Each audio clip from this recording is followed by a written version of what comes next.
এই মন্দিরটি হয়তো আপনাদের পরিচিত, শ্রী পদ্মনাভস্বামী মন্দির। কেরালার তিরুভনন্তপুরমে অবস্থিত। বিশ্বের সবচেয়ে ধনী মন্দিরগুলোর মধ্যে এটি শীর্ষে। বাইরে দেখলে মনে হতে পারে চারিদিকে সোনায় মোড়ানো, কিন্তু আসল রহস্য লুকিয়ে আছে মন্দিরের ভেতরে, ভূগর্ভস্থ গোপন ভল্টে। ভারতের 108টি বিষ্ণু মন্দিরের মধ্যে এটি অন্যতম।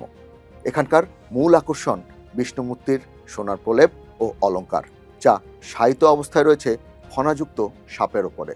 মন্দিরের প্রধান প্রবেশদ্বারের টাওয়ার বা গোপুরম, কিছু দরজা ও প্রধান স্তম্ভেও ব্যবহার করা হয়েছে সোনার পাত। সূর্যের আলো পড়লেই পুরো মন্দির ঝলমল করে ওঠে।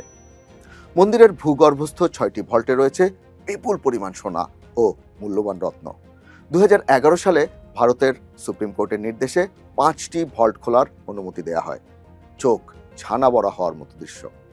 একটি ভল্টে মিলেছে হাজার হাজার প্রাচীন স্বর্ণমুদ্রা, রোমান, নেপালি, ভেনেশিয়ান, ডাচ, বিষ্ণু, লক্ষ্মী সহ অন্যান্য দেবতার স্বর্ণমূর্তি, রত্নখচিত মুকুট, হীরা, পান্না, রুবি, নীলা।